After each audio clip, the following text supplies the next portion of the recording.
Hey everybody, welcome back to another episode of HK3 News. We're excited to see you here, and we're excited to talk to you about some of the amazing issues that will help us propel the human condition to our next evolution. So if you've never actually seen HK3 News before, just so you can kind of get a sense for what we do here, we talk about the things that maybe other people aren't talking about yet. We try to push the envelope, and our goal is to help us reach the next evolution of humankind 3.0. So today we have an amazing guest, and she is an 8-time entrepreneur, talking a little bit about, well, I'm actually not going to give it away. I'm going to let her kind of lead us in. We're going to talk a little bit about a hot topic, but we're going to talk about it in a way that other people aren't necessarily hitting on, at least quite yet. So I'd love to introduce you to Stacie Mallen. She is an amazing entrepreneur here in Phoenix, and but welcome, Stacie. Thanks so much for coming and joining us on HK3 News. Awesome. I'm super stoked to talk about 3.0, like humankind 3.0. I'm all about that. I love it. It's kind of exciting because we've gone through some iterations as human beings. You know, we had these thousands of years of kind of going through the human existence, and then all of a sudden we had this explosion of technological advancements. I mean, we went through the industrial age, and now we're in this amazing digital and technical age. So today we're going to talk about an interesting topic. So Stacie, I'm going to let you introduce everybody to the topic that we're talking about a little bit today. So you kind of have a really interesting take on a pretty hot topic. Yeah. So I think just like a lot of things, topics and buzzwords get diluted. And I think right now almost over I'm almost over talking about the topic of culture, but it's the thing I get asked to talk about the most. My roles inside of startups have typically been as chief people officer, CHRO, head of people, and so of course people lump culture into that vein. And although I feel like I'm responsible to align the organization and help guide leadership inside of that organization for greater cultural evolution to grow the organization. I'm not the chief culture officer, and I think it's a little BS that anybody calls themselves the chief culture officer, by the way. I think the flavor that I think is the most interesting is that the culture is not culture. Great culture inside of an organization doesn't mean it's right for everyone, and that great cultures that I've worked in have actually been the hardest, most challenging places I've ever been. In retrospect, I would tell you that it was the greatest experience of my life. But when you're in it, sometimes it's so fast and stressful. That doesn't necessarily translate into ping pong tables and beer at 4 o'clock, right? Well, that's the really interesting part about culture. Everybody's talking about creating a culture that is really for everyone. But you and I have been part of cultures that aren't necessarily for everyone. Right. And that's a really interesting concept because at the end of the day, when we're talking about startup life, what are we talking about? I mean, Stacie, what's the goal? Yeah, the goal, right, for me is everything's meaningless unless you get results. You hit your revenue goals, you're able to sustain your organization and grow that organization. Hopefully, right, we're all trying to achieve unicorn growth, but we'd all take between 20 and 40% growth year over year. I think we all feel like that's a very healthy place to be. We want to be able to give value back to the shareholders. We want to be able to deliver exceptional customer service and have success with our customer base. And that does take being intentional about the decisions you make on how you treat the people that walk into the building. I mean, I think when some people talk about culture, that's what they're talking about. But I will tell you some of the most, again, I'll use Ulthera. I was at Ulthera for 5 years. We sold that company for a record, multiple, and medical device. But I'll tell you, we learned pretty quickly it wasn't right for everyone. And it didn't mean that person wasn't a great human and really good at what they did. But it was such a fast-paced, complex business model that if we didn't select correctly, people would be in the fetal positions under their desks on day 3, right? That's hilarious, right? I mean, they come in and it's a little bit of a culture shock, right? Absolutely. Even if I mean, we use the term culture shock, and I mean, the startup world is actually a really good definition of a culture shock, because if you have a really intense culture and somebody comes in thinking kumbaya, and you're like, hey, you got to keep up. Yeah. And then you're right, like fetal position under the desk. Yeah. Bam. Yeah. And we would even, you'd tell people, right? You'd say, we are like running on a hamster wheel. I used to say this when we were interviewing people, right? Like, can you run on a treadmill, drink coffee, and type an email and then do a phone call all at the same time? Because if you can't do that, it's really going to be hard for you here. And then so we actually extended and exaggerated our interview process to emulate kind of stress for that reason.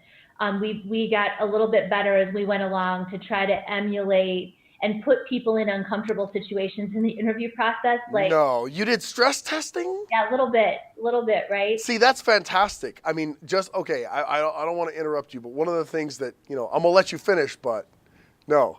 The funny thing is that I had a company in the Philippine Islands, and we used to like pretend the boat had like broken down, and they had to swim to an island and like figure some stuff out. So stress testing is such a wonderful way to actually figure some stuff out.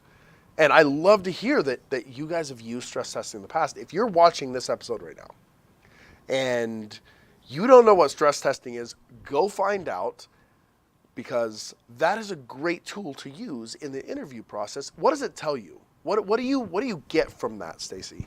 So first of all, people that are put under stress, right? I have a certification in something called NLP, Neuro-Linguistic Programming. And one thing that's critical and you learn in that is people will retreat to particular behaviors under stress. And so part of our goal was to sort of figure out what those things are during the interview process. And sometimes people they activate under stress, right? And so startup people that are very successful, I'm a good example of this. When I get under stress, I activate and move faster. And other people, again, crawl into the fetal position under their desk. So that's one thing. The other thing is, how do they start to communicate? How do they start to behave in relation to that stress and in relation to the other people that are inside of the picture? So ultimately, we are looking for the ability to measure if these people are in this environment for 4 months, 6 months, a year, what ultimately are they going to bring to the table in that stressful situation and as that stress builds? Because another mythical fairy tale is that there's balance, right?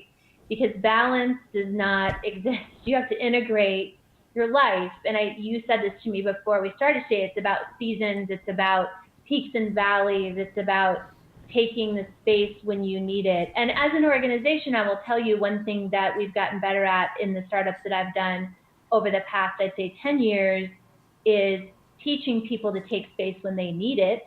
And so, because otherwise... It's really important to communicate, right? Be like, hey, all right, guys, I need a few days.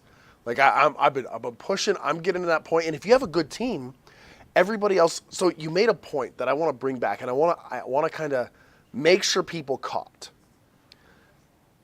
You've recognized when you put people under stress testing that people do one of two things. That pushes them to operate at another level, or they end up in a fetal position under the desk, right? Yep. It's that clutch gene. We talk about it in sports. It's the same in business. When you get under pressure, how do you perform? Now, the interesting thing is, some people think that the clutch gene, you either have it or you don't. But I'm going to tell you right now, and Stacie will echo this, you can learn, and it's a choice, and it's a habit of learning how to feel that pressure and say, all right, I'm going to rise above that pressure, and I'm going to challenge accepted, and I'm going to go. And if you choose that over and over and over again, it becomes a habit. So it's a beautiful concept that you just kind of brought to the table, Stacie. That's something I love when we push that envelope. And if we're going to take that leap to humankind 3.0, that next evolution, more of us are going to need to learn how to operate under pressure.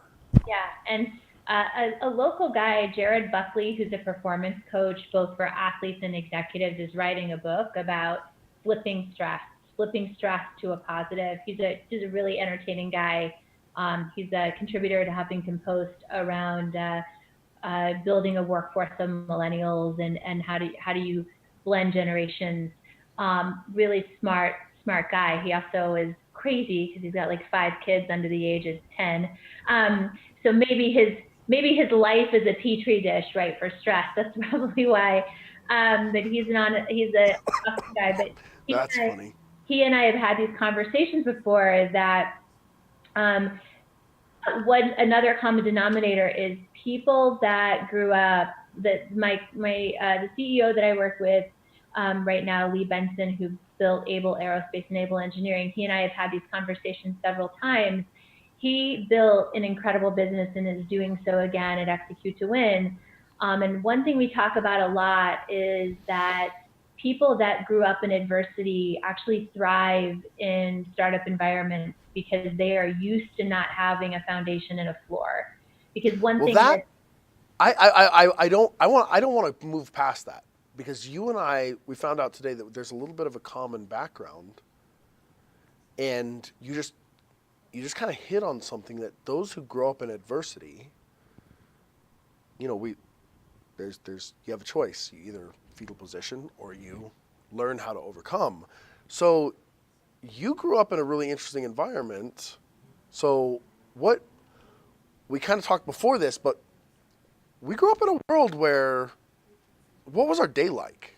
Yeah, it was up really early, grind, and go to bed when you were exhausted. And maybe past exhausted would be more accurate.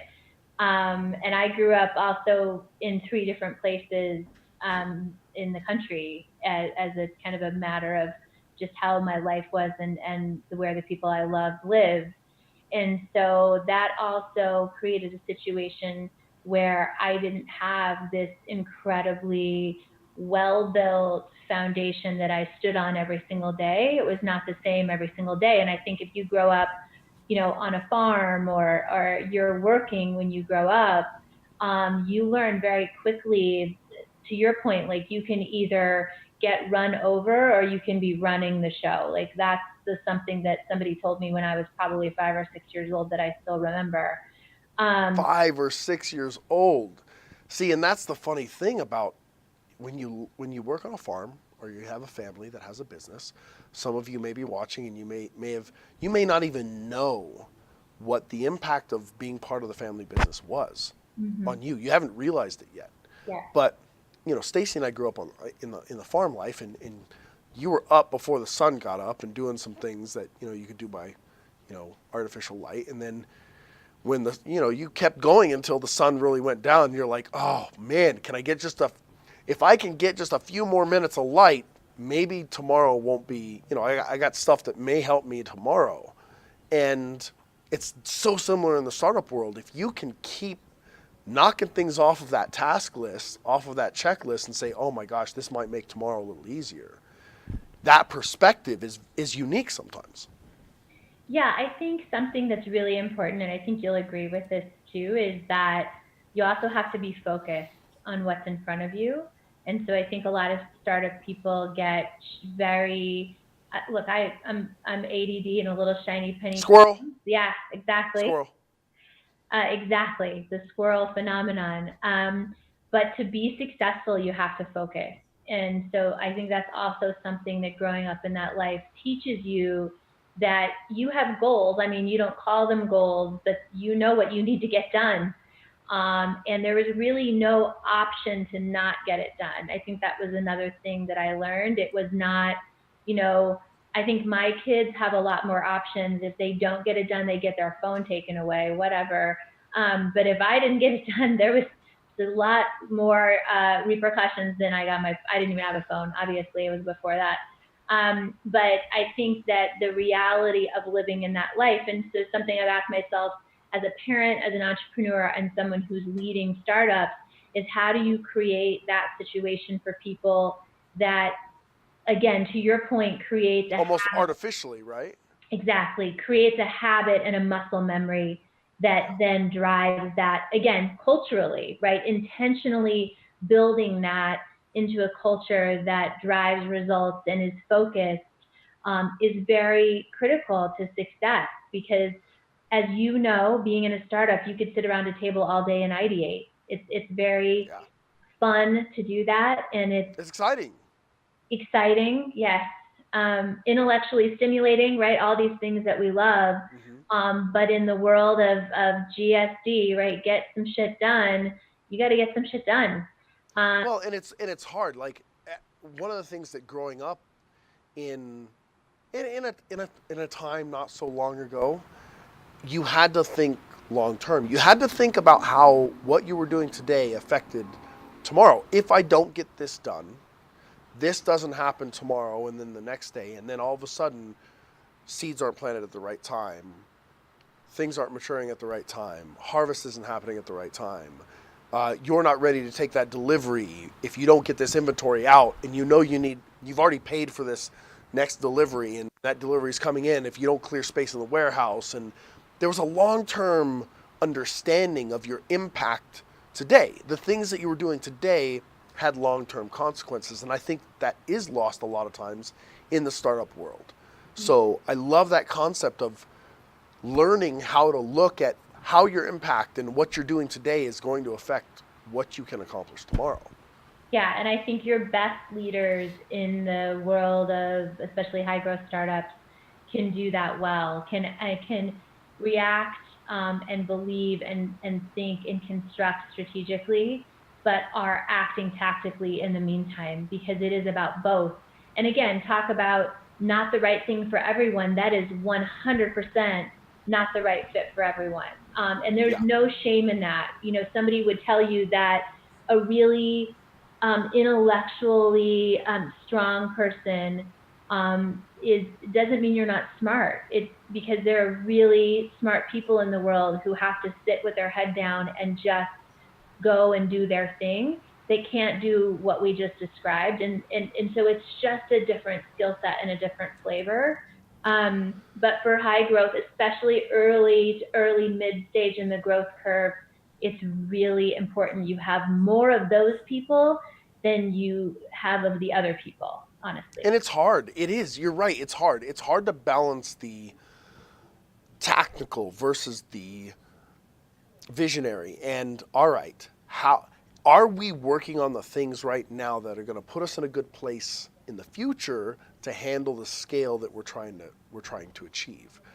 And that's a hard thing to do. And it's a hard thing, sometimes it's a hard thing to do in your own head, but sometimes the more difficult challenge is then communicating to your team so that they see what you see Yes, and they I understand here's why we're doing this today, because it's so much easier to get people to do things that when they get buy-in, when they understand why they're doing this today, and they're like, oh, we're doing this, and it may not make a whole lot of sense, but in context of this, it does make sense. And that communication, I can tell you right now as a leader, I've struggled with that in the past.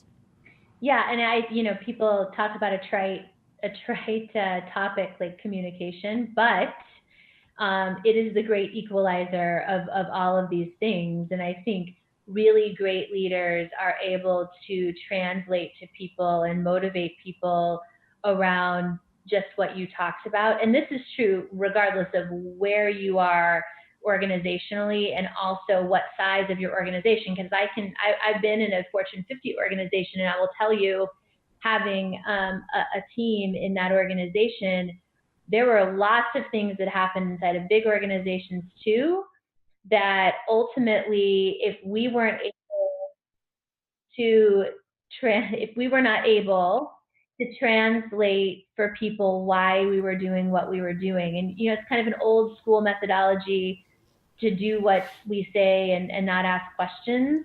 And I will tell you one. That doesn't work so much anymore, does it? It doesn't, and it's one beautiful thing. People can complain about millennials all they want, but it's a beautiful thing that they taught us, that human motivation dictates. If you read the book Drive by Daniel Pink, right? Autonomy and mastery and having a purpose drives human behavior greater than anything else. And so if people don't believe they have autonomy or they understand the purpose behind what you're doing, the results will just be mediocre. So Right. it doesn't mean you won't get a result. And people that want to dictate and be hierarchical, you'll get a result. But I do believe the result will be greater if people understand the purpose. Well, it's so hard. We're in a society where it's really ultra competitive. You're not competing like we were in the past with people just in a geographic area. Before the internet, you were really competing, unless you were a huge corporation, unless you got to that point, you were really competing with the people around you. And the pool you were swimming in was much smaller. It was the big fish in a little pond type situation. But now we have the ability to compete on a scale and at a level that 20 years ago wasn't a thing. And understanding that, and if you really want to win in that game, if you want to scale, if like you mentioned earlier, you want to go after unicorn growth, you're going to have people understand why it is that they need to put that extraordinary level of effort into everything they do. Every task they seek to achieve, and that communication and that understanding, that purpose, here's the long term, here's the long game, here's what we're trying to go after. And you're right, that culture isn't for everybody. Yeah, and going back a little bit to integration, the other people that need to be on board are the families of the people that work for you. Oh my gosh. Thank you for bringing that up. So if you're an entrepreneur, I'm going to stop you right now. You need to pause this. You need to go find your significant other, and you need to have them sit down and watch this section right here, because it cannot be overstated. Stacie, there we go. That's HK3 News. We love to talk about things that maybe aren't talked about as much. So we're about to talk about something that is hugely important in the startup world. If you're trying to do something extraordinary, you're going to need to put and have an extraordinary level of effort and environment around you. So I'm going to pause for a second. You pause this video, go find your significant other, because Stacie's about to drop some gold right now. And you can make sure you like, comment, and subscribe below, because if you like what you're hearing so far, I'm going to tell you you're going to like some of the other interviews we're doing too. So pause the video, go find whoever it is that you need the most support from, and get them to listen to what's coming next. So Stacie, hop back on that train. That is such a huge topic about making sure that you have the people around you on board, because it's not just you. Your life is about to change, right? Yeah, it is. And I was not successful at relationships for a long time for this reason, because we're hard driving people and we're hard to be with. But I learned, and now am married to someone who I understand I have to integrate into what is happening in my professional life and my children as well, so that they get the vision of why mom is gone or works so hard or is traveling. And again, we encourage people, and I hold very sacred space in my life. But it doesn't matter if that's Saturday, Sunday, Wednesday, or Tuesday, right? Because startup life is not a Monday through Friday gig anyway. So Right. it's creating this integrated space. It's creating an integrated space that ultimately everybody needs to buy into how much work this is going to be. And I remember Matt Likens at Ulthera, we had all the families in to do Christmas wrapping for a nonprofit we were working with, and he got actually very overwhelmed by the amount of families that were there, and understanding from his standpoint, like how many people are depending on you as a CEO to be successful. It was very over. That is a serious burden as a leader. It is totally serious burden. And so I saw him kind of get overwhelmed in that moment, looking at these kids and families. But the flip side of that, I told him, when we sold for a record multiple and had a great outcome, the flip side is, look at how many lives that you have changed and touched over and above. And it's not why we do startups. That's not, you don't go into it thinking that. But I will tell you that building better families and better communities, and building stronger leaders inside of organizations that can go out and proliferate those things over and over is the best legacy that you can leave behind. And so huge. Yeah. Stacie, I want to touch on that for a second, because one of the things that everyone watching this needs to understand is that this is hard. This is not creating something and solving a problem, which is usually the thing that drives. It's not necessarily making the impact on the people in the family, but it's solving that problem. It's this amazing passion around, oh my gosh, this is an aha moment. It's an evolution. It can help a whole lot of people.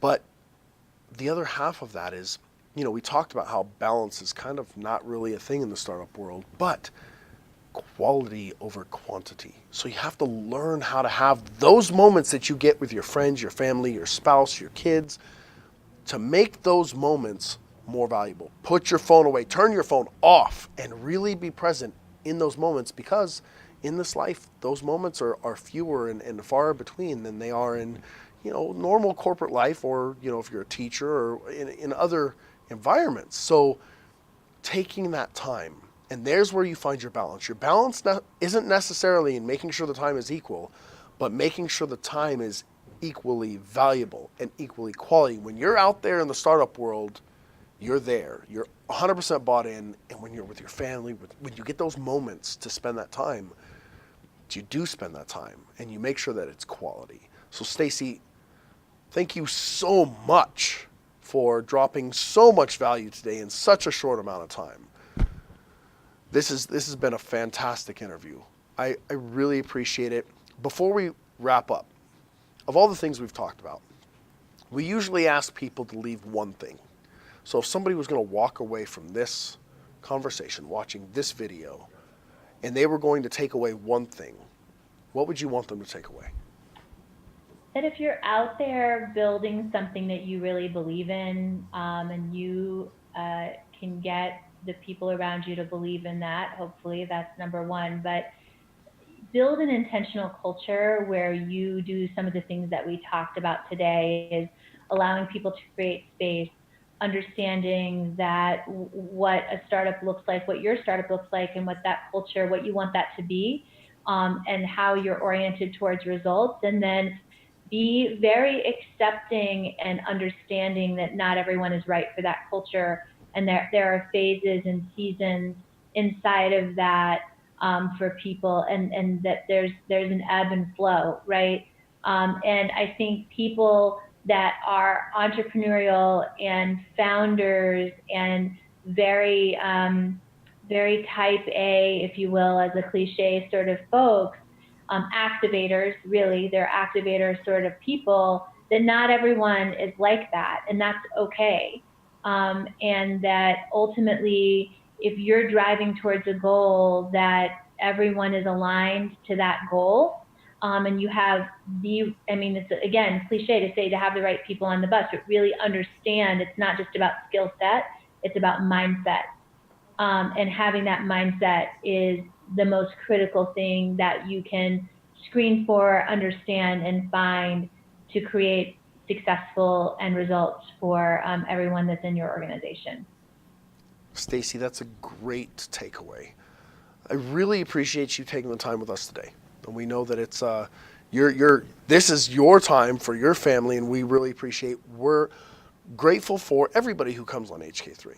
And we love when someone like you, who has such a wealth of experience and background, comes on and shares some real awesome and amazing value. So, Stacie, thank you so much. We're going to have you on again because there is more to talk about. We know, and we got to talk. So, stay tuned. Make sure you subscribe because and hit the little bell icon. That way, when we drop something new, it lets you know, hey, something new from HK3. Like, comment, ask questions below. If you have questions, we'll make sure Stacie gets them, and we'll make sure that the conversation happens after you watch this. Again, my name is Kyle Thomas. I'm grateful that you've taken your time to come watch HK3 News and experience and kind of learn about some of the things that we're looking at to make the next evolution in humankind. Have an amazing day, and we hope to see you again soon. Thank you. Thanks, Cal.